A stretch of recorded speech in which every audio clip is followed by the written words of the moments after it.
अब इस बार समर में ना एक्सपेक्टेड है कि कोको कोला, कोल्ड ड्रिंक और जितनी बियर वगैरह जैसी ड्रिंक्स है ना, रिकॉर्ड सेल होने वाला है इनका, क्योंकि समर भी पीक पे रहने वाला है, टेम्परेचर बहुत ज़्यादा होगा। अब प्रॉब्लम यह है कि इनका खर्चा देखो क्या होता है। एक कोल्ड ड्रिंक बनाने में अगर 100 रुपये की कोल्ड ड्रिंक बनती है ना, तो 32 रुपये तो चले जाते हैं किस चीज़ में, रॉ मटेरियल्स जैसे कि वाटर, कॉन्सेंट्रेट, ग्रेन, शुगर, ये इसका बेस इनपुट होता है, तो 32 रुपये इसमें चले जाते हैं। अब बचते हैं हमारे पास बाकी पैसे 68 रुपीज़। 28 रुपीज़ चला जाता है किसमें, पैकेजिंग में, बॉटल, कैन, लेबल्स, आप कैप्स लगाते हो, एंड यहाँ पे एनर्जी बाकी यूज होता है 16%। और यहाँ पे एनर्जी नेचुरल गैस हो गया और दूसरी चीज़ें हो गई जो यहाँ पे काफ़ी मतलब एक्सटेंसिवली यूज होती हैं अगर आप कोई भी सॉफ्ट ड्रिंक, बियर कुछ भी बनाते हो तो, ठीक है। और बाकी खर्चा होता है लेबर, डिस्ट्रीब्यूशन, मार्केटिंग वगैरह का। अब मैं ये क्यों डिस्कस कर रहा हूँ, क्योंकि यहाँ पे आप देखो कि बेवरेजेस सेक्टर में समर पीक है, रेवेन्यू पीक होने वाला है, बट खर्चा अचानक से बहुत ज़्यादा इनका बढ़ गया। तो कहीं ना कहीं जो बहुत बढ़िया टाइम आने वाला था इनके लिए ये साल, पीक गर्मी का, पीक सेल्स का, अब प्रॉफिट में इस बार धक्का लगने वाला है। तो देखो ये यूज़ करते हैं नेचुरल गैस, एल्यूमिनियम, पेट्रोकेमिकल, सारे एसेंशियल होते हैं gas, bottle, can, plastic packaging बनाने के लिए। अब इससे क्या हुआ है ना, इससे काफ़ी ज़्यादा प्रेशर आ गया इंडिया के पैकेजिंग और बॉटलिंग इकोसिस्टम पे। तो कंपनीज क्या कर रही है, जगल कर रही है प्रोडक्शन को ताकि एब्जॉर्ब कर पाए ज़्यादा कॉस्ट को। अब सिंस फरवरी अगर आप देखोगे तो जो डिस्ट्रप्शंस हैं ये कोइंसाइड कर रहे हैं सर्ज इन समर डिमांड से, क्योंकि डिमांड और ज़्यादा बढ़ गई है। तो कहीं ना कहीं अगर आप देखोगे तो सप्लाई डिमांड का मिसमैच बहुत बड़ा हो रहा है। जैसे एट स्कोर अगर आप देखोगे तो यहाँ पे जो कॉस्ट है, चाहे एनर्जी की हो वो बहुत ज़्यादा बढ़ गई है, और चाहे रॉ मटेरियल्स हो पैकेजिंग की, इनकी बहुत ज़्यादा बढ़ गई है। तो 35 से 40% ज़्यादा तो एनर्जी कॉस्ट बढ़ गई है। तो एनर्जी कॉस्ट, एनर्जी बिल इनका बहुत ज़्यादा आ रहा है, जो डायरेक्टली इम्पैक्ट कर रहा है इनके प्रोडक्शन को। अब जैसे HNGIL, Hindustan natural glass and industries है, इन्होंने ऐड किया कि जो ग्लास फर्नेसेस हैं जो ऑपरेट करते हैं कंटिन्यूसली 1400 से 1500 डिग्री सेल्सियस पे, क्योंकि बॉटल्स कांच की होती हैं तो उसको बनाने के लिए 1400-1500 डिग्री का टेम्परेचर मेंटेन करना पड़ता है। इसको आप शट डाउन नहीं कर सकते विदाउट रिस्किंग स्ट्रक्चरल डैमेज। तो ये बहुत वल्नरेबल है to fuel disruption. At one time इनका प्रोडक्शन 40 से 60% पे आ गया था फ्यूल कंस्ट्रेंट्स की वजह से। फ्यूल ही नहीं था, फ्यूल नहीं है ना, अवेलेबिलिटी नहीं है फ्यूल की। तो आप देखो कितना डैमेज हो सकता था इनके ओवरऑल कैपेसिटी को, स्ट्रक्चरल डैमेज की यहाँ पे हम बात कर रहे हैं। तो ऑल्दो ये स्टेबलाइज हो चुका है टू अबाउट 80%, बट अभी भी ऑप्टिमल लेवल के नीचे ही है। तो इंडस्ट्री फील कर रही है इस टाइम पे स्ट्रेन, ठीक है। ग्लास बॉटल के प्राइसेस 12 से 15% बढ़ने वाले हैं, 20% तक के दाम बढ़ सकते हैं गैस शॉर्टेज की वजह से। तो इस बार कांच की बॉटल महंगी होंगी कोल्ड ड्रिंक्स की, और एल्यूमिनियम कैंस भी अगर आप देखोगे तो एटलीस्ट 8% महंगे होंगे। पेट बॉटल्स तो 40% ऊपर है। ओवरऑल पैकेजिंग कॉस्ट 30 से 40% बढ़ चुका है डिपेंडिंग ऑन प्रोडक्शन मिक्स, ठीक है। सो कहीं ना कहीं अगर आप देखोगे तो बहुत बड़ा चैलेंज बन गया है वेस्ट एशिया कॉन्फ्लिक्ट। 30 से 40% का स्पाइक यहाँ पे आ चुका है, और ग्लास सबसे ज़्यादा हिट है, तो ग्लास बॉटल्स की कॉस्ट यहाँ पे सबसे ज़्यादा बढ़ सकती है। तो कंपनीज के जो नेक्स्ट क्वार्टरली रिजल्ट भी आएंगे, ध्यान रखना आप कि वहाँ पे ये सारी चीज़ें आपको पता चलेंगी कि क्या प्रॉब्लम हुआ है, क्या नहीं हुआ है। सबसे ज़्यादा पेट बॉटल की कॉस्ट बढ़ी है, एंड यहाँ पे ग्लास फर्नेस सबसे ज़्यादा वल्नरेबल है। गैस शॉर्टेज की वजह से ग्लास बॉटल प्राइस 12 से 15% बढ़ी है, और कंपनीज की कैपेसिटी घट गई है। 100 बॉटल बनाने की कैपेसिटी है, वो 40 बना रही है, तो उसको कितना लॉस हो रहा है आप ये सोचो, ठीक है। तो पैकेजिंग कॉस्ट में भी अगर आप देखोगे तो सबसे बड़ा शेयर किसका है, ग्लास बॉटल्स का ही है 38%, पेट प्लास्टिक का 30%, एल्यूमिनियम कैंस का 20%, और लेबल एंड क्लोजर्स और सेकेंडरी पैकेजिंग 8 और 4% का है। तो सबसे ज़्यादा फर्क भी सबसे बड़ा शेयर जिसका है उसी पे आ रहा है। So this is going to be a problem for किसके लिए, जो बेवरेज से रिलेटेड कंपनी से इस बार उनके प्रॉफिटेबिलिटी पे झटका पड़ने वाला है। और मे बी इस बार हमारी कोल्ड ड्रिंक्स पहले से ज़्यादा महंगी होंगी। सो प्राइस ट्रैक करते रहना कि पिछले साल से या अभी से जो बॉटल्स हैं कोक की और कोल्ड ड्रिंक्स की, क्या वो महंगी आती है, नहीं आती है। अब बात करते हैं एडवांटेज कोल की। हम कोल के ऊपर क्यों चर्चा कर रहे हैं, क्योंकि इंडिया में 70 to 72% मैं कहूँगा इस टाइम पे जो इलेक्ट्रिसिटी है ना वो कोल से बनती है। अब कोल से बनती है तो आप ये देखो, हम लोग ईवी भी चलाते हैं ना, तो इलेक्ट्रिसिटी की 72% कोल से बन रही है। तो ईवी को अगर हम चार्ज कर रहे हैं तो 72% एनर्जी को भी हम कोल से चार्ज कर रहे हैं।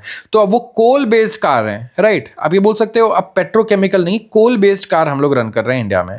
अब ऑनगोइंग जो कॉन्फ्लिक्ट है वेस्ट एशिया में, इसकी वजह से एक एनर्जी शॉक आ गया, पूरी दुनिया के लिए आया, ठीक है। और ये हार्श रियलिटी इंडिया के लिए सबसे ज़्यादा, राइट, क्योंकि इंडिया कंप्लीटली एनर्जी डिपेंडेंट है। 90% ऑयल इंपोर्ट्स, 90% गैस इंपोर्ट्स हैं बाहर से। अब ये कहीं ना कहीं हमें वॉर फुटिंग पे एक्ट करना होगा कि हम इसे कन्वर्ट कर पाएँ डोमेस्टिकली अवेलेबल रॉ मटेरियल्स पे। एंड हम इंडस्ट्रियल फ्यूल्स में अपने रॉ मटेरियल्स को यूज़ कर पाएँ एट स्केल। अब गैसिफाई कोल यहाँ पे एक बहुत इंपॉर्टेंट चीज़ होगी हमारे लिए, क्योंकि चाइना ने भी किया है over the years. In fact coal gasification जो है वो इंक्रीजिंगली कंसिडर किया जा रहा है as a strategy to overcome India's energy reliance on external sources. External source पे रिलाई करने से अच्छा भाई भले ही पॉल्यूशन ज़्यादा हो लेकिन अपनी चीज़ इस्तेमाल करो, और कोल गैसिफिकेशन यहाँ पे एक बहुत इंपॉर्टेंट मैं कह सकता हूँ प्रैक्टिस है। सिनेरियोज अगर आप देखें टॉवर्ड्स विकसित भारत, नीति आयोग ने कहा है ये, तो यहाँ पे इंडिया का जो अबंडेंट कोल रिजर्व है ना, combined with potential carbon capture utilisation और स्टोरेज डिप्लॉयमेंट, ये प्रोवाइड कर सकता है opportunities for cleaner coal utilisation. Technologies जैसे कि advance ultra super critical plants, coal gasification, coal to chemicals for example methanol, ammonia, ये ऑफर कर सकते हैं लोअर कार्बन पाथवेज, तो लोअर कार्बन आउटपुट भी रहेगा इसमें, और स्पेशली जब इसे कार्बन कैप्चर के साथ आप इंटीग्रेट करोगे और स्टोरेज टेक्नोलॉजीज के साथ। तो कोल गैसिफिकेशन ना प्रोसेस होता है जहाँ पे हीट और प्रेशर इन्वॉल्व होता है, कन्वर्ट करता है कोल को इनटू सिंथेसाइज्ड गैस एंड सिंगैस, और ये इसके वाइड इंडस्ट्रियल एप्लीकेशन है। ठीक है, तो ये इंडस्ट्री इसकी काफ़ी मदद कर सकता है और क्लीनर वे है एनहांस करने का एनर्जी को। कोल पावर अगर आप देखोगे तो इंडिया के पास एज है। हमारे पास 389 बिलियन टन्स के कोल रिजर्व्स हैं जो डाइवर्ट किए जा सकते हैं from traditional burning in thermal power plants. But despite such large coal reserves, India lag करता है behind China when it comes to coal gasification. China use करता है टेक्नोलॉजी एट स्केल, जहाँ पे एस्टिमेट है इंडिकेटिंग प्रोडक्शन ऑफ रफली 80 million ton per annum. India on the other hand जो है इसके handful operational coal gasification projects हैं, लेकिन अगर आप देखोगे तो गवर्नमेंट ने लॉन्च किया है नेशनल कोल गैसिफिकेशन मिशन ताकि वो प्रमोट कर सके कोल और लिग्नाइट गैसिफिकेशन प्रोजेक्ट्स को। मैं क्यों डिस्कस कर रहा हूँ इतने एक्सटेंसिवली कोल बेस्ड प्रोजेक्ट्स को, क्योंकि पूरी इंडिया में और दुनिया में सब लोग इन्वेस्ट कहाँ करना चाहते हैं, रिन्यूएबल एनर्जी में, राइट। सबको ग्रीन एनर्जी की बहुत ज़्यादा पड़ी है कि भाई ग्रीन एनर्जी में इन्वेस्ट करो, बहुत ज़्यादा इन्वेस्टमेंट आ रही है। बट आप ये देखो कि आगे गवर्नमेंट खुद कह रही है कि हमारा कोल पे डिपेंडेंसी और ज़्यादा बढ़ने वाली है, तो रिन्यूएबल एनर्जी बहुत फास्ट ग्रो कर रहा है। बट अगर आप कोल और ट्रेडिशनल सोर्सेज को यहाँ पे इग्नोर करोगे ना, then it is not logical. क्यों? क्योंकि शॉर्ट टर्म में यही कंपनीज आपको एनर्जी देने वाली है, शॉर्ट टर्म एनर्जी सप्लायर सबसे बड़ा यही रहने वाला है। लॉन्ग टर्म में ये रिप्लेस होगा रिन्यूएबल से। तो specifically renewable energy industrial use के लिए इतना ज़्यादा कारगर नहीं हो सकती। जैसे मैंने ऊपर बताया आपको 1400 से 1500 डिग्री सेल्सियस का टेम्परेचर चाहिए होता है ग्लास फर्नेस में। क्या सोलर पावर प्लांट से सोलर आप यूज़ करके कर सकते हो इतना ज़्यादा टेम्परेचर? नहीं कर सकते हो। इवन यहाँ पे सीमेंट इंडस्ट्री के जो एग्जीक्यूटिव्स थे उन्होंने भी कहा कि हमारी जो इंडस्ट्री है बहुत ही ज़्यादा एनर्जी चाहिए, उसमें बहुत हाई टेम्परेचर चाहिए होता है, तो वो रिन्यूएबल सोर्सेज से नहीं हो सकता। हमें गैस और कोल बर्न करना पड़ता है, हम तभी वो टेम्परेचर पहुंच पाते हैं जिसकी हमें रिक्वायरमेंट है। तो कोल यहाँ पे इंडस्ट्रियल यूज में कहीं नहीं जाने वाला, आप ऐसा मान के चलो। तो बहुत सारे हर्डल्स हैं अभी क्रॉस करने के लिए गैसिफिकेशन प्रोजेक्ट्स के लिए। सबसे पहला है कॉस्ट, बहुत कैपिटल लगता है, टेक्नोलॉजिकली कॉम्प्लेक्स भी है, तो इकोनॉमिकली अनवायबल हो जाता है स्मॉल स्केल पे। जब तक एक बड़ा स्केल ना हो तब तक ये एकदम अनवायबल होता है। और कंट्रीज जैसे कि ऑस्ट्रेलिया ने एक्सपैंड किया है कोल बेड मेथेन को और गैस रिलेटेड इंडस्ट्रीज को through consistent fiscal incentives and stable regulatory frameworks. तो we still have to make some policies. हमें देखना होगा, गवर्नमेंट को इंसेंटिवाइज करना होगा कि इसको हम स्केल पे कर पाए ताकि हमारी एनर्जी डिपेंडेंसी फॉरेन इंपोर्ट्स पे कम हो। सो this is for energy sector which is very important. एक अलग अप्रोच है, जो ट्रेंडिंग चल रहा है ना रिन्यूएबल, उससे काफ़ी डिफरेंट है।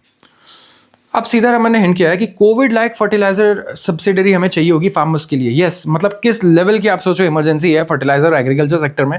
मैं इसलिए बोल रहा हूँ कि लोग इस पर ध्यान नहीं दे रहे हैं, बट एग्रीकल्चर जो सेक्टर है ना, इस बार हालत खराब होने वाली है हमारी। आप समझो कि आउटपुट बहुत बेकार रह सकता है और इससे हमारा फूड इन्फ्लेशन बहुत ज़्यादा बढ़ सकता है। तो ये वर्स्ट केस सिनेरियो होगा, बट इतना ज़्यादा भी आप कह सकते हो कि रेयर नहीं लग रहा, देख के बड़ा प्रोबेबल सा लग रहा है ये वर्स्ट केस सिनेरियो भी।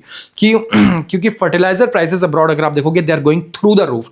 वेस्ट एशिया वॉर की वजह से इतने सप्लाई डिस्ट्रप्शन इस टाइम पे हो चुके हैं कि वेस्ट एशिया वॉर ने सबसे पहले तो जो पेट्रोकेमिकल्स हैं उसके दाम बहुत ज़्यादा बढ़ा दिए, प्लस वहाँ से हम काफ़ी अमोनिया वगैरह जैसी चीज़ें इंपोर्ट करते थे, वो भी अब बेकार हो चुका है। तो अगर आप देखोगे तो ग्लोबल यूरिया प्राइसेस $460 पर टन से $850 डबल हो चुके हैं, 85% का इंक्रीज आया है। डैप ठीक है, डायमोनियम फॉस्फेट, इसके प्राइसेस 25 से 50% बढ़ चुके हैं। तो ये सबसे वाइडली कंज्यूम्ड फर्टिलाइजर्स हैं इंडिया में। अब फर्टिलाइजर प्राइसेस इतनी तेजी से बढ़ेगा तो गवर्नमेंट को क्या करना होगा? क्या फार्मर्स खरीद पाएंगे इसे? नहीं, गवर्नमेंट को पूरा सब्सिडाइज करना होगा। अब बजट में देखो हमारी कितनी बड़ी बजट होती है फर्टिलाइजर सब्सिडी की, जो हम फार्मर्स को देते हैं ताकि वो फर्टिलाइजर और ये यूज करें, ताकि हमारा एग्रीकल्चर प्रोडक्शन ढंग से हो पाए। क्योंकि वो अफोर्ड अगर करने लग जाएंगे, उसको खरीदने लग जाएंगे अपनी जेब से, तो फिर तो भाई वो यूज ही करना बंद कर देंगे, क्योंकि वो अफोर्ड नहीं कर सकते हैं।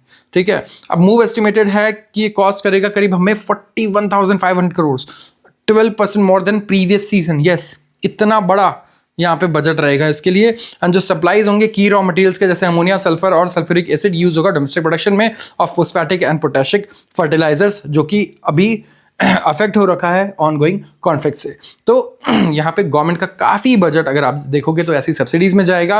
एंड डेटा दिखाता है कि ऑलरेडी हमारी जो स्पेंडिंग है ना फर्टिलाइजर सब्सिडी में 1.88 ट्रिलियन रुपीज़ हम एक्सीड कर चुके हैं।